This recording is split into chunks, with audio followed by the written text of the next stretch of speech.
Hello, welcome in. You'll need all of the props that you've got in your home space today. We'll be doing a yin-ish. I say yin-ish because I took on a very interesting challenge, which is that I prepared a yin style practice that will be more nurturing for kapha, for excess kapha, which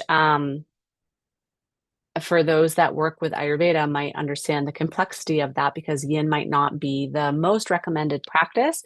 However, folks, my kapha principal constitution folks, and also folks who might have excess of kapha at the moment, might be more drawn to yin. So I wanted to challenge myself to find ways to make this practice a little bit more conducive to balancing that heaviness of the earth and water elements of Kapha. So you will need all the equipment today. And when you're ready, I will meet you at a seat on your mat, if possible, seated back on your heels. You can grab a couple blocks or cushion if you'd like. And of course, if that's simply not possible and not happening in your body, you can also sit in crisscross, and I'll meet you there when you're ready.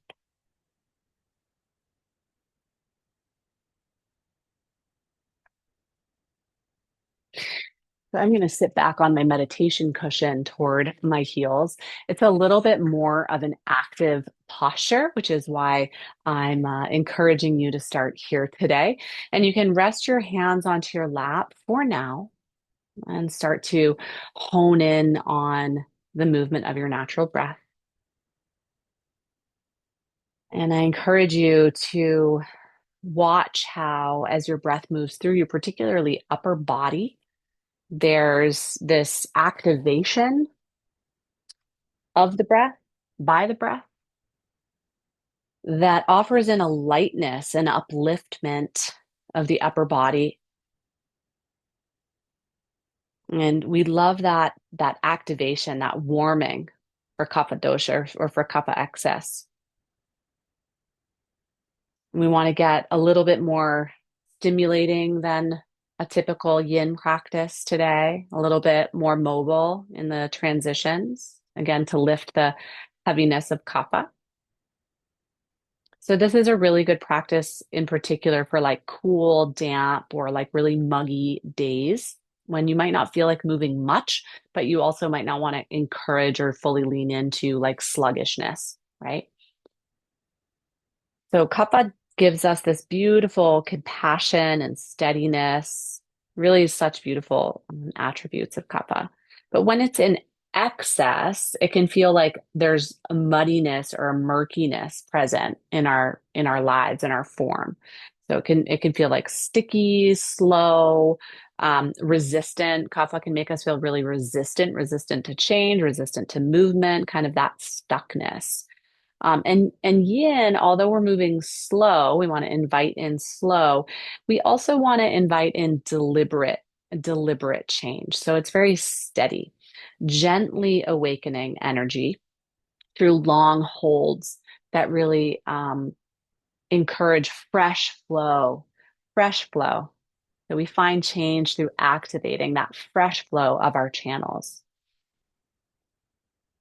Let's begin with actually quite an active pranayam today. So if pranayama is not part of your practice, or for any reason it does not feel comfortable for you, or you have a health contraindication, you can always visualize. Simply close your eyes and follow your natural breath.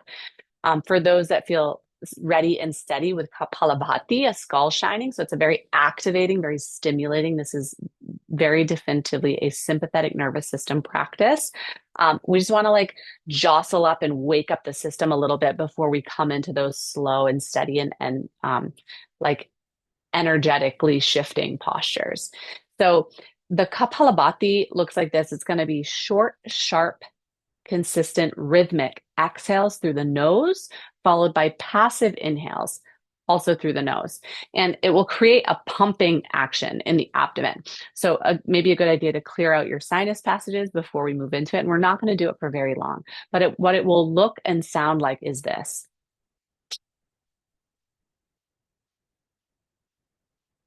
Well, hopefully you can hear. Hopefully the microphone picked up that sound. Um, So short, sharp, forced, and active exhales. The inhales will happen passively. As in, when you stop that short, sharp exhale, the diaphragm just kind of moves in a way to naturally encourage a passive inhale. Okay, so let's try it out. We're going to do three very short rounds, like thinking 5 to 10 of these short, sharp breaths. Take a pause with a natural breath, and then we'll go back to it. So we'll try that. If you try it once and that feels like enough, just stay there. Otherwise, I'll guide you through three short rounds. So here we go. You can breathe in fully and exhale fully. And then come just up to about 3/4 of your capacity, and we'll begin.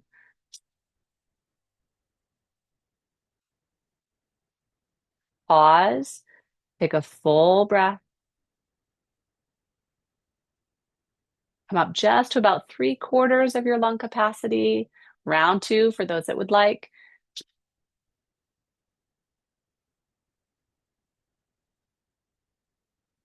Pause. Notice that turning that pumping action at your abdomen. One whole breath, and then just up to about 3/4 lung capacity. Final round for those that are following along.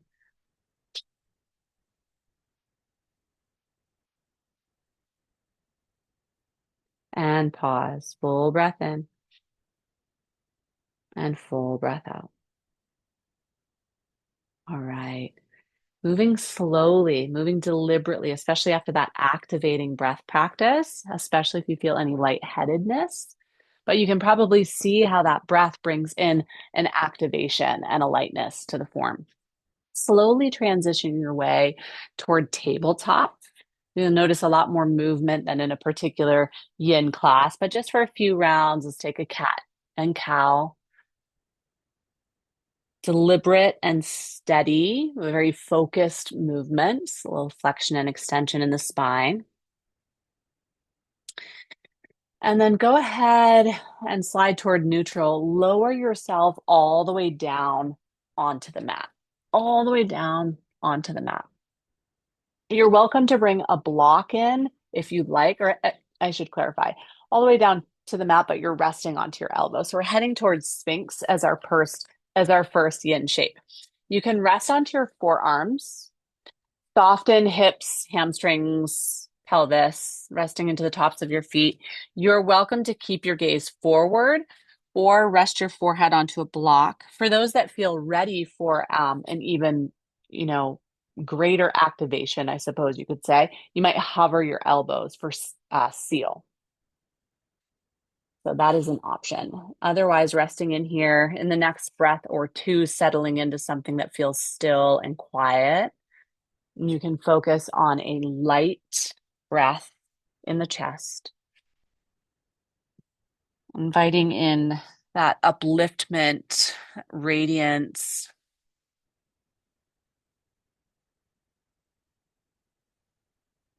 Back bends or heart openers can really help lift some of the dullness that can creep in with excess kapha.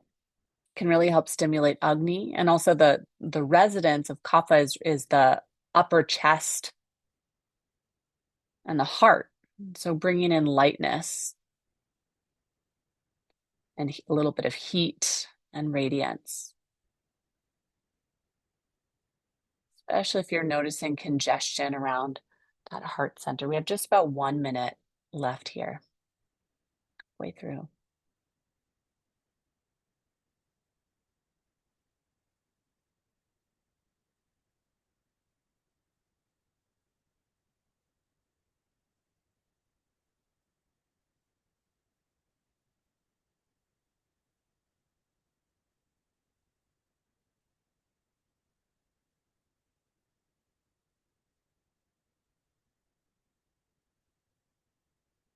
Find an even but intentional breath. So notice if it's getting very shallow or very soft, allow it to be uplifting and light and directed. And take 3 more rounds of it.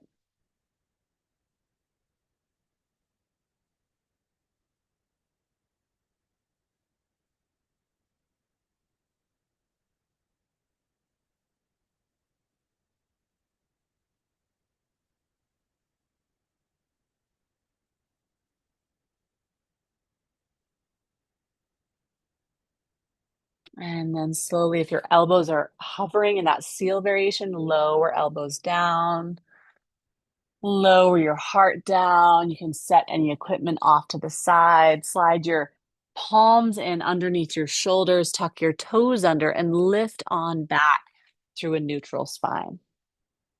Slowly, directed but slow. And let's move into heart melting for the next posture. So I'm going to bring my blocks in simply to show a variation, a possibility of this posture that I like, but you are very welcome to stay on your palms. So option A is to walk your palms forward, melt your heart down, keep your hips up high. I'd like to offer this variation where the elbows land atop the blocks. You can press your palms together. So as extensions of your heart, I love this one where we're bringing warmth in indirectly to the heart, like so, and bring your thumbs toward the base of your neck spine. So this one is kind of offering in a little bit of extra lightness and emphasis to the heart center. Settling in, just keeping an eye on my clock here. We have about a 2-minute hold here at heart melting pose. If you haven't landed there already, try to find a still expression of this pose that is right for your body. You're so welcome to cushion knees, adjust, deviate as needed. Stay active in your arms. Notice if you're collapsing, especially at the back of your heart. Imagine just a lightness, a radiance beaming out from the center of your heart. We're about halfway there on this second pose.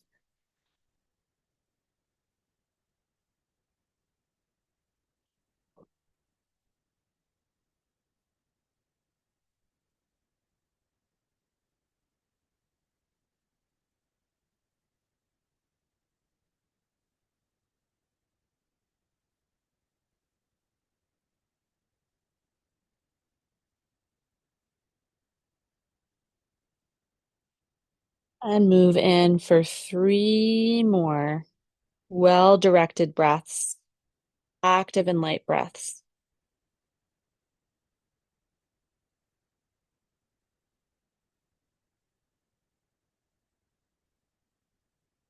And then slowly, if in that block supported variation, slowly begin to extend your arms out. Keep your blocks nearby. Blocks or books. Come on back toward neutral spine and help step your right foot forward. Bring both of the blocks to the inside of your right foot, and you can land onto your palms here. And always an option to cushion your back knee. I just had to slide mine back just a little, just in order to get into a sensation that's better for my body. And you can work to adjust. So it could be here, it could be down onto your forearms. We're coming into a variation of low dragon as our next posture. Again, looking for that length and that lightness and that little bit of activation.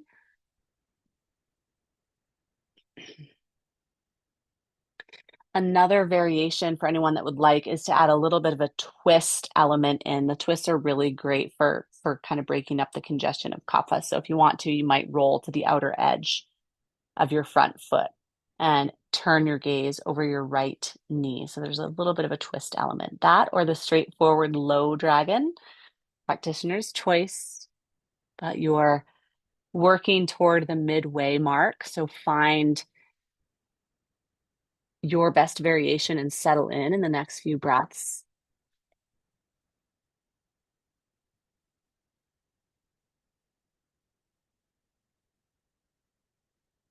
These deep, um, sensation rich postures for the hip flexors can really help to counteract kapha's tendency toward a physical stagnation. And you might feel that pulse or that shift once we work our way out of stillness. Just a few more breaths here.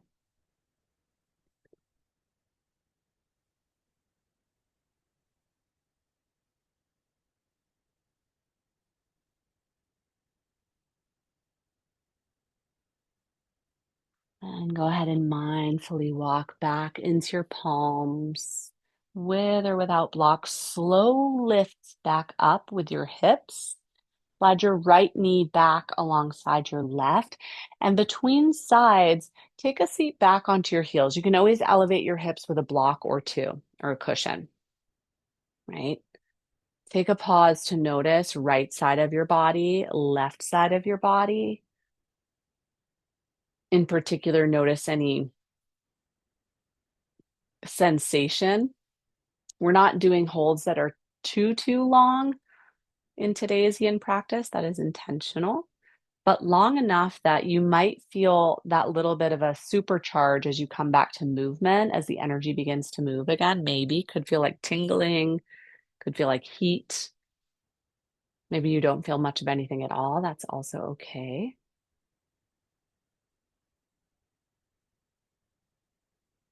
And then very intentionally begin to move your weight forward. Let's transition to the second side. So left foot comes on up toward the top of the mat. Remember, you can adjust your back knee to find um, different sensation across the top of your right hip. You can be on your blocks here.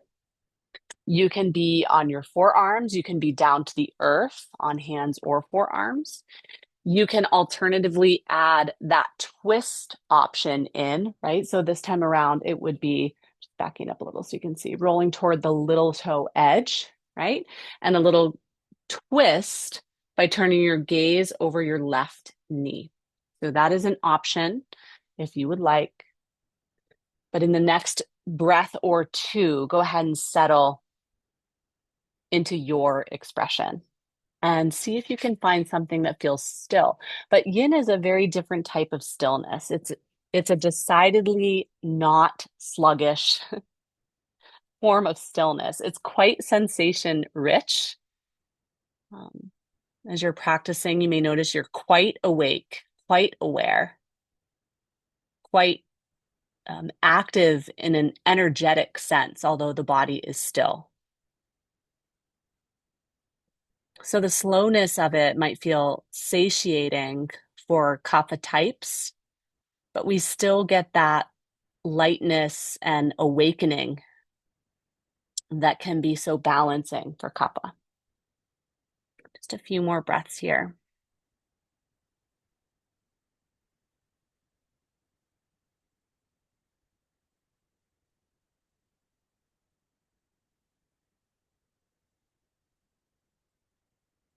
Three more intentional, well-directed breaths.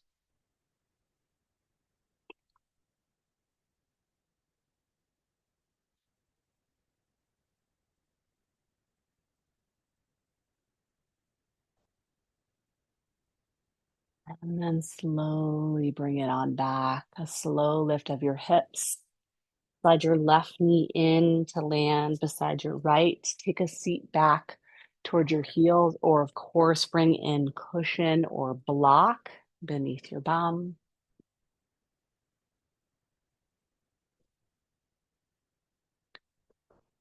This is the pause for observation. So again, it's not a place of stillness that is slow or lazy or sluggish. It's a very sacred space of quiet, but active observation. Quiet, but active observation.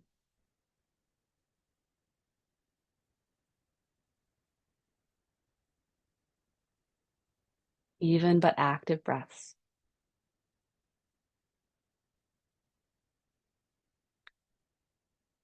And then go ahead and slide your sits bones down to one side. Bring your feet toward the front of the mat. You'll want your blocks and possibly bolster handy. If you've got a bolster or pillows or something to stack up on, blocks can work quite well too. So two options here. One is you can take pillow or bolster directly behind you, just behind low back. We're going to come toward a supported heart opener. Feet might touch in the middle with knees wide, or it could be something more like Sukhasana. Kind of depends on what's happening for your hips today, especially after those dragon holds. If you feel up for it, or you feel a particular kind of excess or stagnancy with kapha, I might recommend coming back with the blocks. So the blocks just offer um, a little bit of a sharpness that can be good for that dull quality of kapha. So I'll bring the lower block to about mid thoracic spine, just below my shoulder blade tips. And the taller block will rest in to support the weight of my head so that my cervical spine can be really quite nice and neutral. And we have this posture that is, yes, supported and supportive, while also encouraging some of these really balancing qualities for kapha. So with the blocks there, you're getting in a little bit of that sharpness, inviting in um, some warmth, some expansion, some uh, brightness and radiance to balance the dullness and the heaviness. Now find a breath that is uplifting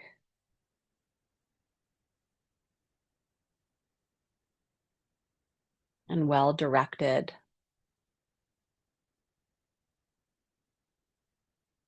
with the intention, with the focus of your mind.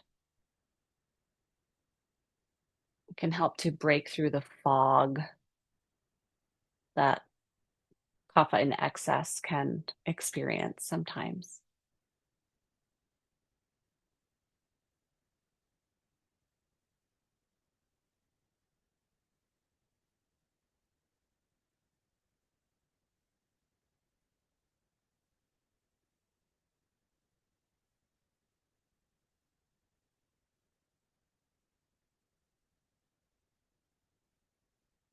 Take 3 more breaths.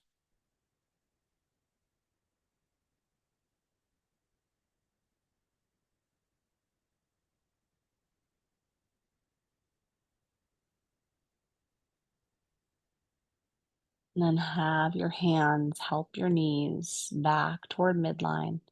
You can roll toward one elbow or forearm if you're propped up, slide blocks or bolster out from underneath you.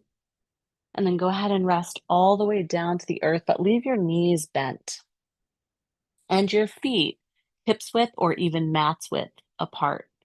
Let both of your knees rest down toward the right edge of the mat. So you'll notice that my feet stayed in the same position and both of my knees came down. So the result is that my knees are staggered. For those that would like, you might take your right foot and hook it to outer left thigh, moving toward twisted root. So again, um, a spinal twist, a reclined spinal twist, but far from um, passive. There's really an element of there's quite an intensity to this variation of spinal twist, particularly with that right foot landed there. You might bring in cactus arms and give it that little itty bitty baby back bend expression.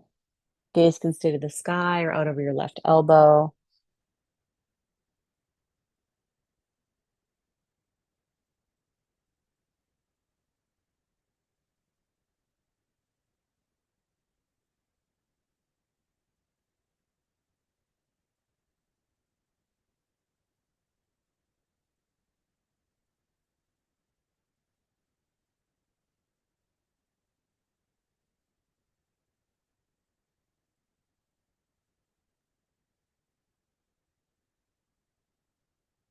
A few more breaths.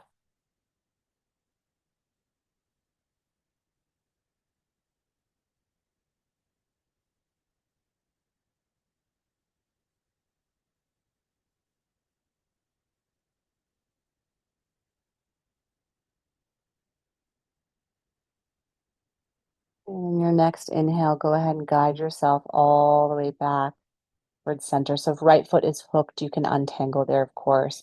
Settle back toward a neutral spine and then reset for your second side. So feet wide, roll both knees down towards your left so that they stagger. Cactus arms is an option. So there's that bitty back bend element. Gaze can be to the sky or over your right elbow or shoulder.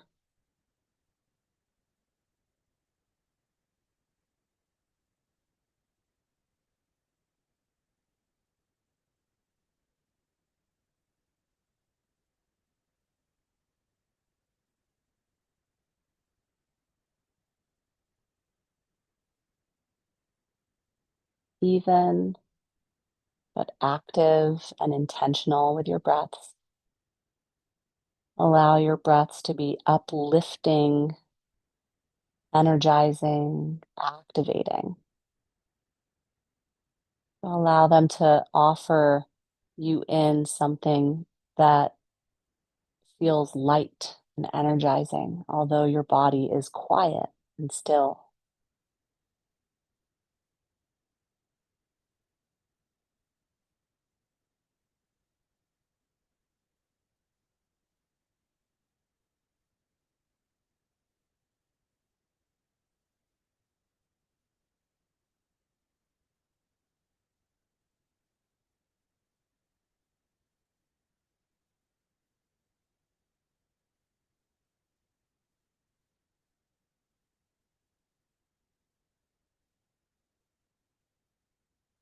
In the next 3 or 4 breaths,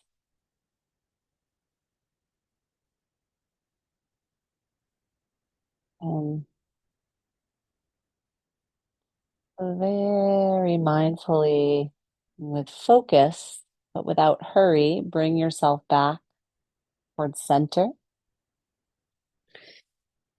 And in lieu of Shavasana today, I'd like to give you 2 options. I will be coming toward a meditation seat, which I highly encourage. So if you're just feeling like you simply cannot finish practice without a rest on the floor, I might offer constructive rest today. So feet wide and knees touching in toward midline together onto one another. And your arms can rest alongside your ribs with your palms open upward to the sky, or palms can rest over the center of your heart. So it's rest, it's simply a little bit more engaged than Shavasana. Alternatively, for anyone that would like, you might settle into a seat for meditation. We don't want to give Kapha too long in these restful spaces, particularly after the close of a yin practice. But we do want to take um, time always at the end of any practice for integration, space to meditate and integrate.